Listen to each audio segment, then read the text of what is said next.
Assalamu alaikum everyone. This video is just going to be a quick overview of the week 3 quiz that we took in week 3. And, or actually you took it in week 4. And inshallah, we're just going to run through the answers. Now, let's go to the first question. So it's select all that, I don't know why it's like that, but what are the Java conditional statements? Select all that apply. Now remember, a conditional statement is just a statement that is based off of something else. So if something is true or if something is set to something, then it executes something. It doesn't happen automatically. Something has to be true or something has to be false for something to happen. And in Java, the first 3 were answers, the right answers. If statements, else statements, and else if statements. Just remember that an if statement and an else if statement are the exact same. It's just that you can only have one if statement, and you can have 100,000 else if statements.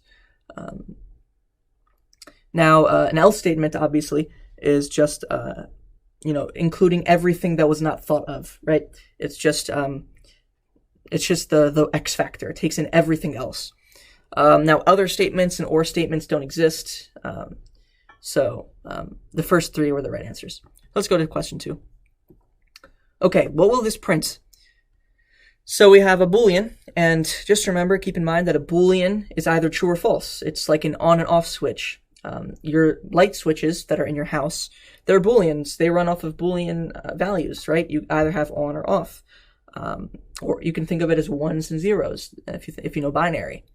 So if we have a Boolean, and we named it whatever we wanted to name it, bool we named it, and it's true, we want to system.out.print exclamation bool.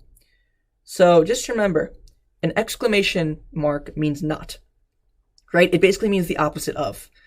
So in this case, what would print out is the opposite of the bool up here.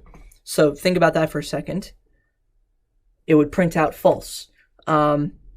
And the reason it would print out false is because the exclamation point here basically says whatever Boolean equals, do the opposite of that. And since Boolean equals true, the opposite of true is false.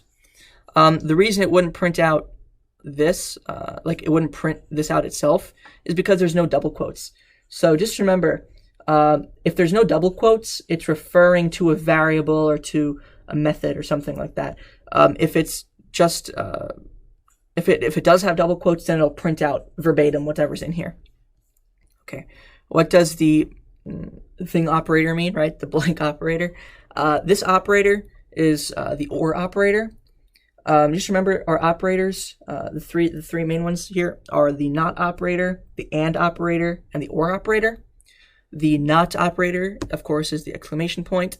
The and operator is the 2 ampersand symbols. Those are the and symbols above your 7 key.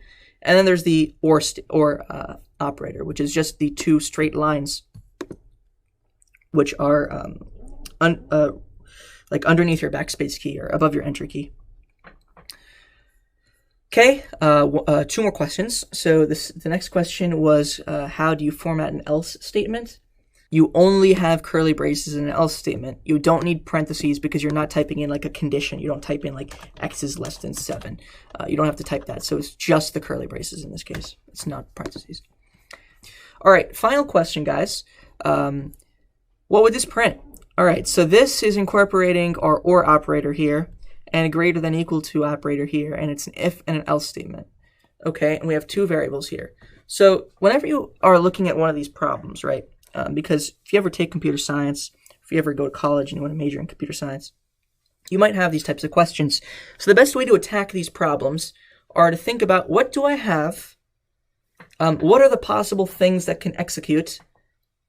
And what are the links between the 2? So what do I have? Well, I have 2 variables, right? I have age and money.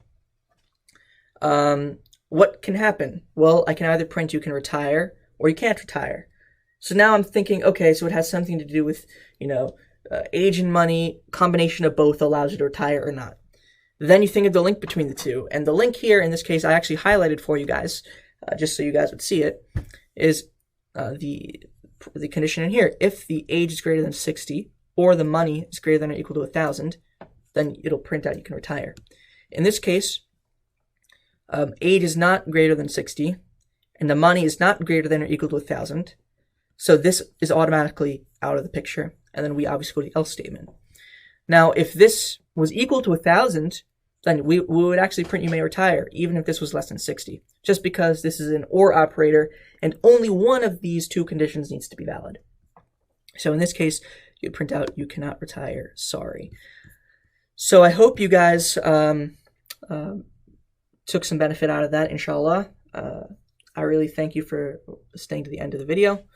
Assalamu alaikum wa rahmatullahi wa barakatuh.